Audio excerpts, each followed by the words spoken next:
감기에 걸려서 주사도 맞고 약도 먹고 있는데 이번 감기는 좀 오래 가는 것 같습니다. 빨리 회복될 수 있도록 여러분 기도해 주십시오. 며칠 전 미국 대선이 있었습니다. 도널드 트럼프가 다시 당선이 되었습니다. 제 소견에 트럼프가 미국 대통령이 되면서 각 나라마다 긍정적이기보다는 부정적인 시선이 더 많은 것 같습니다. 트럼프가 대통령이 되면서 젊은 미국 여성들이 한국의 젊은 여성들을 본받자는 운동을 한다고 합니다. 한국의 젊은 여성들이 하는 운동이 뭔지 이번에 처음 알았는데요. 한국 페미니즘 사비 운동이라고 하는데 연애, 성관계, 혼인, 출산을 거부하는 운동이라고 합니다. 우리나라에서 2016년쯤 페미니즘이 조류를 타면서 여성 온라인 커뮤니티를 중심으로 확산되었다고 하는데요. 한국의 가부장적 체계에 편입되길 거부한다는 여성들의 의지를 표현하는 것이라고 합니다. 안 그래도 우리나라 출산율이 세계 최저로 심각한 상황인데 이 페미니즘 운동까지 더해지면서 우리나라 정말 큰 위기에 있는 것이 아닌가 그런 생각이 듭니다. 우리나라에는 여러 다양한 이슈들이 많은 것 같습니다. 성평등 문제, 동성애 문제, 차별금지법, 국내외 정치 문제 등 수많은 문제가 우리 앞에 놓여 있습니다. 이럴 때 우리 그리스도인은 기도하지 않을 수 없습니다. 어느 한쪽에 치우치지 않고 성경 말씀에 근거하여 교회가 끼어서 이 나라와 세계 열방을 위해 기도해야 합니다.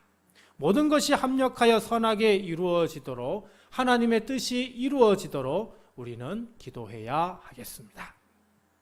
오늘 우리가 볼 사도행전 21장은 바울이 에베소 장로들과 마지막 작별을 하고 난 이후 예루살렘으로 가는 여정 가운데 있었던 이야기입니다. 바울은 밀레도에서 출발해서 여러 동네를 거쳐 두로에서 일주일을 머물렀다가 그리고 배를 타고 돌레마이에 이른 후 가이사랴에 도착하게 됩니다. 바울은 밀레도에서 출발해서 가이사랴에 이르기까지 성령님의 말씀을 듣게 됩니다. 바울은 늘 성령 충만한 가운데 있었기에 항상 성령님의 말씀을 들었는데요. 오늘 본문에서는 바울이 직접 성령님의 말씀을 들은 것이 아니라 그의 제자들과 아가보 선지자가 들은 말씀이었습니다. 제자들과 사람들은 성령님의 말씀을 듣고는 바울에게 예루살렘으로 들어가지 말라고 강력하게 권유를 합니다. 하지만 그런데도 바울은 주 예수의 이름을 위하여 죽을 것도 각오하였다며 예루살렘으로 들어가는 것을 주저하지 않습니다. 이에 만류하던 제자들과 사람들은 바울을 위해 무릎 꿇고 기도하고 주의 뜻대로 이루어지게 해달라고 기도하며 바울의 마지막 여정을 위해 함께 기도하는 것을 볼 수 있습니다. 자, 오늘 말씀에서 우리는 세 가지를 생각해 보고자 합니다. 하나는 성령님의 말씀하심이고 또 하나는 사람들의 만류이고 마지막 하나는 주의 뜻대로 행함입니다. 이 세 가지 주제로 말씀을 나누고자 합니다. 하나님의 은혜가 이 시간 함께 하기를 간절히 바랍니다. 첫 번째로 성령님이 말씀하십니다. 배를 타고 두로에 도착하여 짐을 푼 바울은 제자들을 만나죠. 4절입니다. 제자들을 찾아 거기서 이레를 머물더니 그 제자들이 성령의 감동으로 바울더러 예루살렘에 들어가지 말라 하더라. 자, 제자들이 성령님의 감동을 받았다고 합니다. 성령님의 감동을 받았다라고 하는 것은 성령님이 제자들에게 말씀을 주었다는 것을 얘기를 하죠. 성령님이 주신 말씀이 무엇인지 여기에 기록되어져 있진 않지만 바울이 관련된 것이고 바울이 예루살렘에서 겪을 일이고 바울에게는 위험한 일이라는 것을 우리가 짐작할 수 있죠. 또 10절과 11절입니다. 여러 날 머물러 있더니 아가보라 하는 한 선지자가 유대로부터 내려와 우리에게 와서 바울의 띠를 가져다가 자기 수족을 잡아매고 말하기를 성령이 말씀하시되 예루살렘에서 유대인들이 이같이 이 띠 임자를 결박하여 이방인의 손에 넘겨주리라 하거늘. 유대로부터 내려온 아가보라 하는 선지자도 성령님의 말씀을 받았는데 바울이 예루살렘에서 겪게 될 일을 예고해 줍니다. 바울이 유대인들에 의해 결박당하여 이방인의 손에 넘겨주게 된다는 것이죠. 그러니까 두로에서 제자들이 성령님의 감동을 받은 말씀도 바울이 유대인에게 붙잡힐 것이고 목숨도 건사하지 못할 수도 있다는 말씀이었음을 우리가 알 수가 있는 것이죠. 자, 이처럼 하나님은 우리에게 말씀을 주십니다. 하나님은 우리 앞에 일어날 일에 대해 미리 예고해 주십니다. 하나님은 우리 앞에 일어나는 위험한 일을 먼저 알려주십니다. 하나님은 우리에게 어려운 일이 생길 때마다 먼저 앞서서 우리에게 알려주시는 것이죠.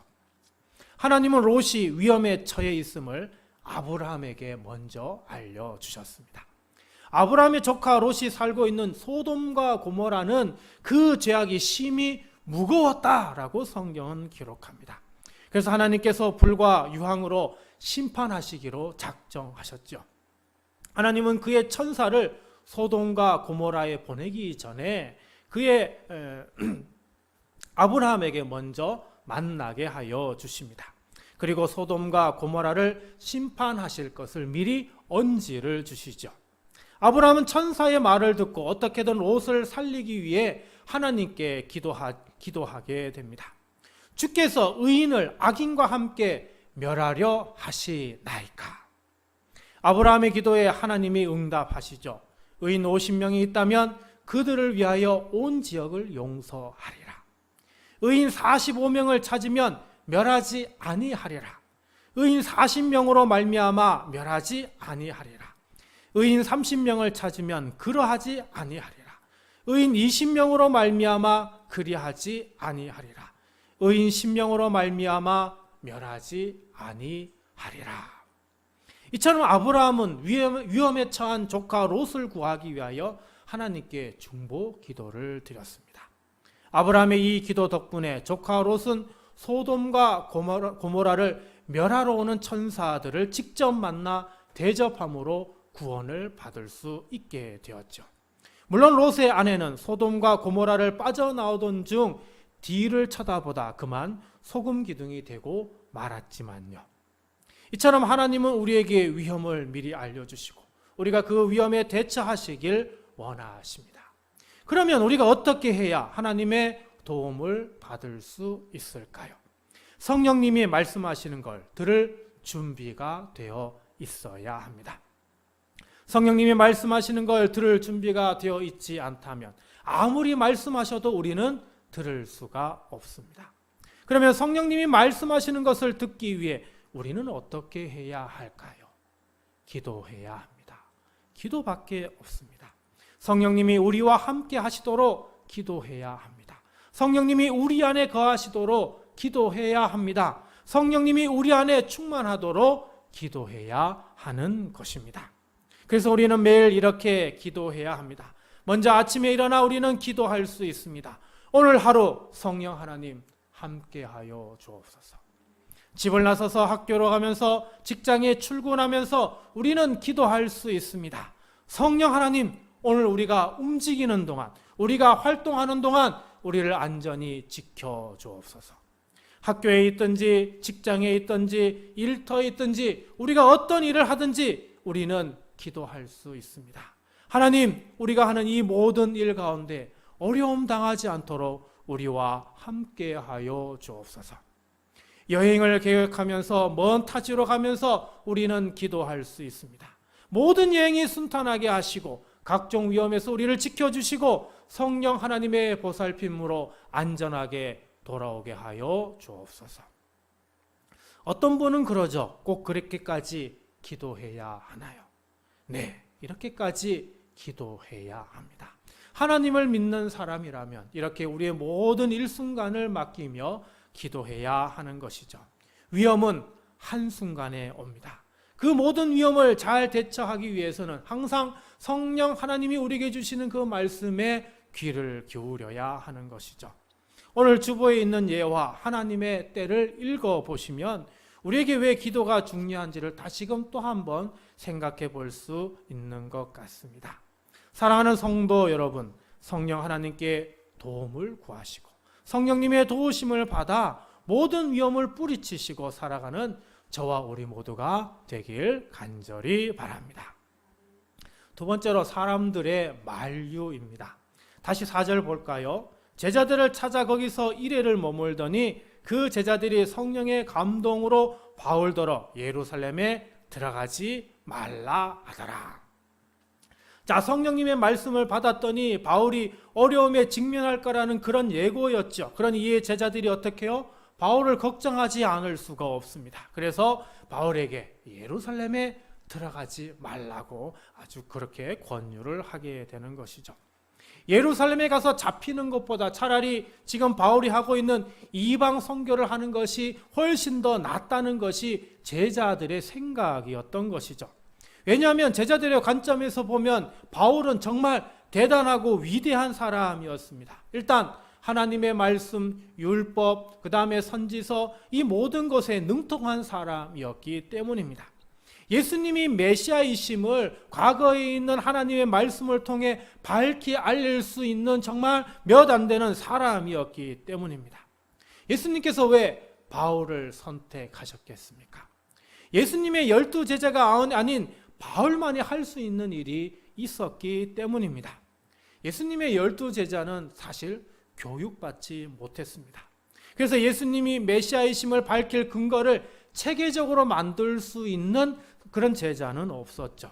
그런데 이 일을 할 수 있는 사람이 바로 바울이었던 것입니다. 오늘 우리가 예수님이 메시아이심을 신학적으로, 교리상으로 체계를 갖출 수 있도록 그 바탕을 마련한 인물이 바로 바울입니다. 하지만 바울이 좀 더 많은 서신서와 글을 썼다면 하는 아쉬움이 지금도 많이 남아 있습니다. 왜? 아직 다 설명할 수 없는 부분들이 많이 남아 있기 때문이죠. 그래서 이 부분, 교리 문제 때문에 하나의 기독교가 아니라 수백 개의 교단으로 나누어져서 자기 교리가 맞다고 지금도 싸우고 있습니다.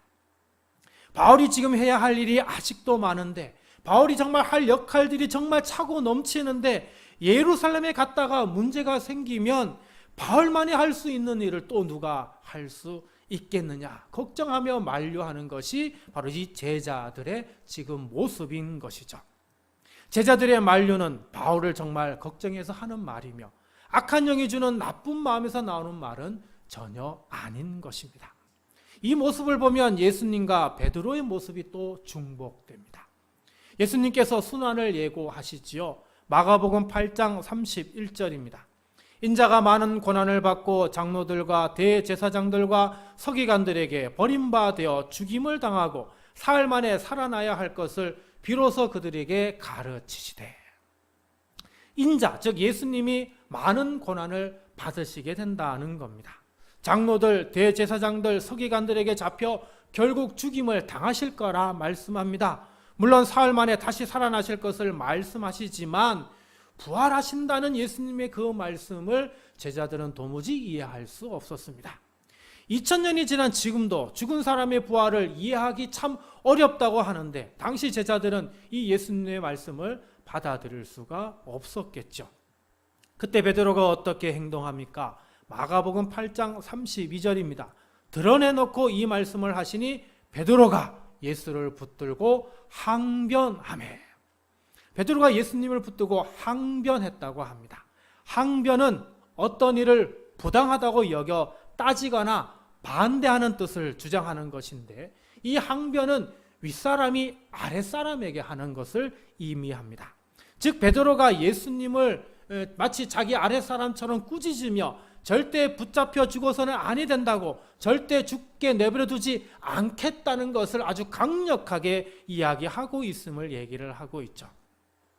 베드로의 이 고백은 예수님의 고난을 받아들일 수 없고 예수님의 죽음을 도저히 받아들일 수 없음을 강력하게 얘기하고 있는 것입니다.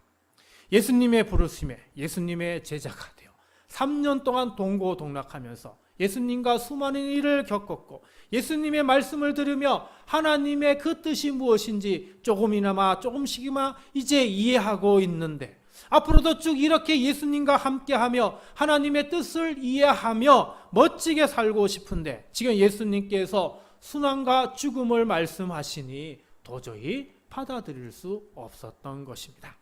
베드로의 이 말은 악한 영이 준 생각이 아닌 베드로의 순수한 마음이었을 것입니다. 이때 주님께서 말씀하시죠. 마가복음 8장 33절입니다. 예수께서 돌이키사 제자들을 보시매 베드로를 꾸짖어 이르시되 사탄아 내 뒤로 물러가라. 내가 하나님의 일을 생각하지 아니하고 도리어 사람의 일을 생각하는도다 하시고, 예수님은 그 즉시 베드로를 꾸짖으시고는 사탄아 내 뒤로 물러가라며 사탄이 베드로의 마음에 들어가지 못하도록 명하십니다. 그리고 베드로에게 사람의 일을 생각하지 말고 하나님의 일을 생각해야 한다라고 말씀하시죠. 이것은 매우 중요한 말씀입니다.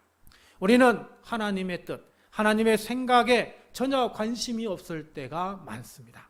사람의 생각, 사람의 뜻에 관심을 모을 때가 훨씬 더 많습니다. 사람의 중심을 두면 사실 우리는 할 수 있는 게 거의 없습니다. 사람에 맞추다 보면 주님의 일은 전혀 할 수가 없게 됩니다. 여러분, 세상은 우리에게 뭐라고 얘기합니까? 사람에게 맞추라고, 세상에 맞추라고 합니다.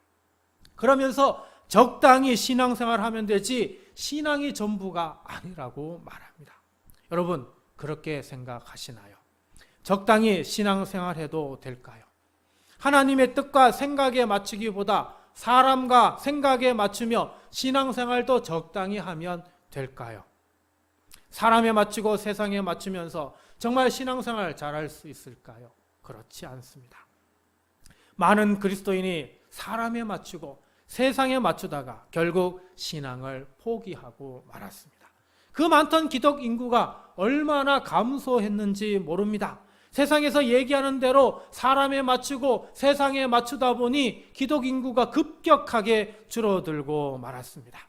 사람들과 어울리는 재미에 빠져 이제 구원에는 전혀 관심이 없게 되고 말았습니다.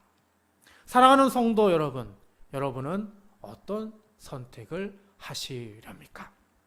바울은 주의 뜻대로 행할 것을 고백합니다.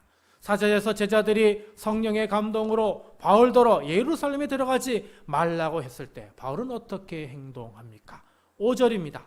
이 여러 날을 지낸 후 우리가 떠나갈세. 바울이 뭐라고요? 두로에서 떠나갈세, 떠나갔다라고 얘기합니다. 떠나갔다는 말은 뭐예요? 제자들의 그 만류를 듣지 않고 예루살렘으로 가고 있음을 말해주고 있는 것이죠. 또 12절입니다. 우리가 그 말을 듣고 그곳 사람들과 더불어 바울에게 예루살렘으로 올라가지 말라 권하니, 가이사랴에서도 사람들이 바울이 예루살렘에서 겪게 될 순환과 목숨의 위협을 걱정하며 어떻게 해요? 가지 말라고 권유를 합니다.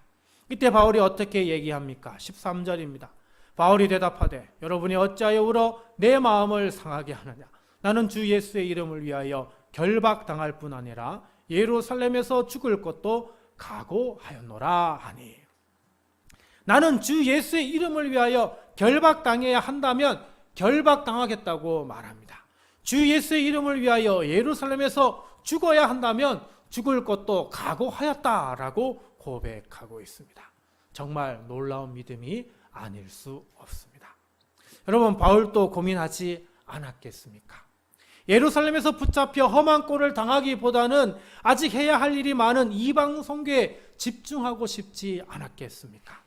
굳이 예루살렘에 가지 않고 원래 계획대로 로마에 가서 복음 전하면 되지 않았을까요? 제 개인적인 생각으로 예루살렘으로 가지 않고 네 번째 전도 여행으로 로마로 가면 어땠을까 하는 그런 생각을 가져보기도 합니다. 하지만 이건 사람의 생각일 뿐 하나님의 계획은 그런 계획이 아니었습니다. 바울의 사명은 예루살렘에 가야 하는 것이기 때문입니다.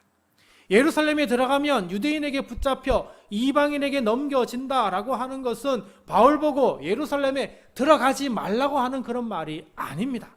바울의 사명은 예루살렘에 들어가서 유대인들에게 잡혀 이방인에게 넘겨져야 하는 것이기 때문입니다.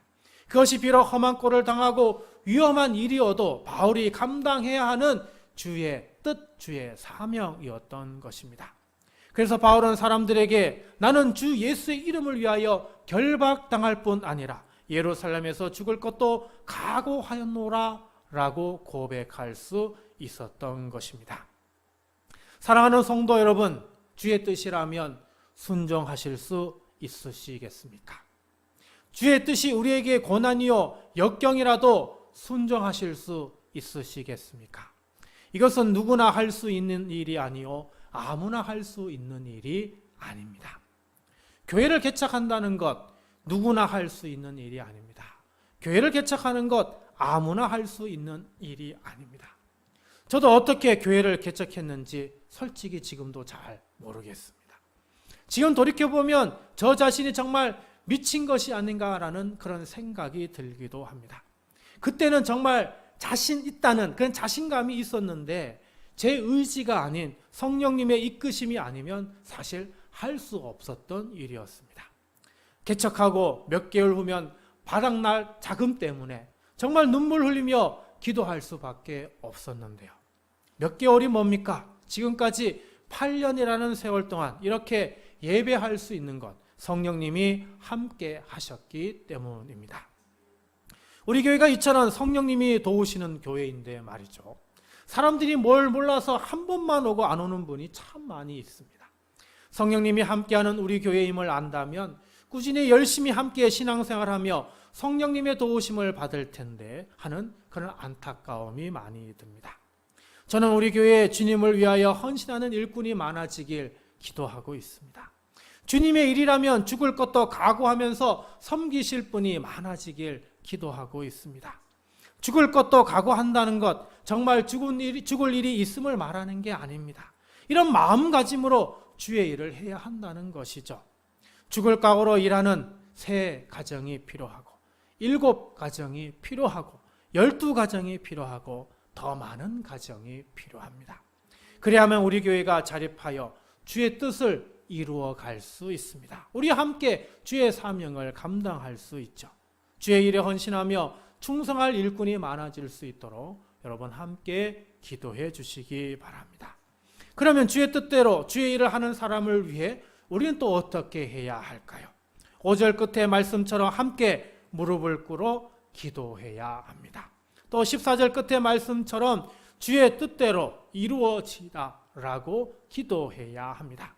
바울이 주의 뜻대로 사명 감당하겠다고 할 때 모든 사람들이 함께 무릎 꿇고 기도했던 것처럼 주의 뜻대로 이루어지옵소서 기도로 함께 하였던 것처럼 주의 사명을 감당하는 일을 위해 함께 무릎 꿇고 주의 뜻대로 이루어지옵소서 우리는 기도로 동력해야 하는 것입니다. 저는 우리 교회에 이렇게 무릎 꿇고 주의 뜻이 이루어지기를 기도로 동력하는 분들 역시 날로 많아지길 기도하고 있습니다. 그래서 우리 교회가 이 지역에 꼭 필요한 교회가 되고 그리스도인으로서 주의 사명을 잘 감당하는 교회가 되고 그 사명 잘 감당 위해 열심히 기도하는 교회가 되고 성령님의 인도하심대로 사역하는 그런 교회 되기를 기도하고 있습니다. 우리 교회가 이처럼 하나님 앞에서 사람들 앞에서 기쁨이 되는 교회로 성장하도록 함께하여 주시기를 간절히 바랍니다.